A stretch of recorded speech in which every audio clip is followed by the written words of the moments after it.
Have you ever looked at your child and thought, something's not quite right, but I can't put my finger on it? You're probably not imagining it. So, some kids become masters at hiding their learning struggles, so skilled, in fact, that even teachers miss the signs. However, today I'm going to show you exactly what to look for.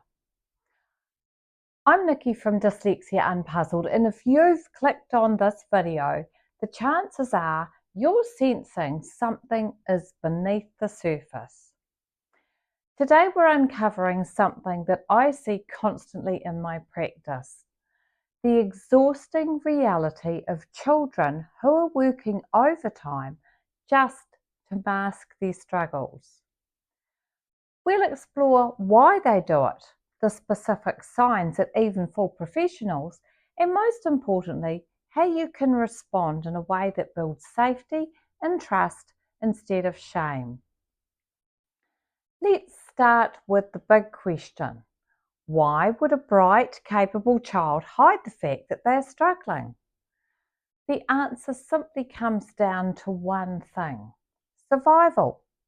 No one wants to be that person who doesn't get it, the one who's always last to finish, the one who constantly stumbles when they're reading aloud, who watches classmates understand instantly while they're still processing the question.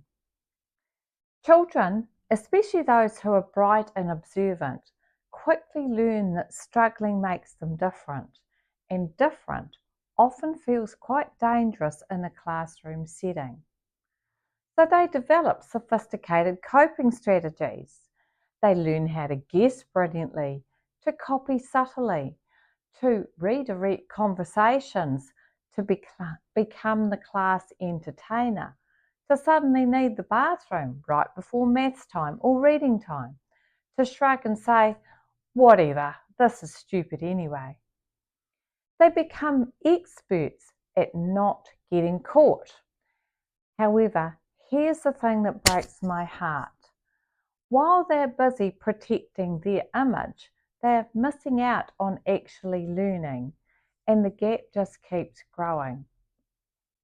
So, what does this hiding actually look like? Here are the signs that often fly under the radar. Some of the academic red flags that you need to note are: they've memorized stories so well that they appear to be reading fluently. They avoid writing tasks by claiming they're thinking, or again, they need to use the bathroom at writing time. You hear phrases like, this is so boring, or I already know this, when they're faced with challenging work. They rush through assignments to avoid deeper scrutiny. Some of the emotional and behavioural shifts that you may notice are their mood changes before specific subjects or at homework time. They become perfectionistic about things they can do well. You start hearing self-defeating language like, I'm just dumb at this, or my brain doesn't work right. They seem exhausted after school, and I mean completely drained. Sometimes it's not so dramatic. Sometimes it looks like being the good student who never asks questions, never needs help, and flies completely under the radar. However, underneath, they're working twice or three times as hard as everyone else just to keep up appearances. And for older students, this can look like perfect homework handed in on time, flawless presentations, and excellent grades, all achieved through exhausting late night sessions, multiple drafts, and sophisticated tools to mask the underlying confusion. If this is hitting close to home, here's how you can help. Firstly, stay curious, not critical. Instead, why haven't you done your homework? Try, well, that seemed tricky today. Want to walk me through what happened? Create low pressure detective moments. read together, play word games, listen as they explain their thinking. You're not testing them, you're investigating these things together. Normalise struggle as part of learning. You know what? This is hard. Your brain is doing exactly what it's supposed to do when it meets something challenging. Get professional insight. A proper assessment doesn't label your child, it unlocks understanding, and understanding changes everything.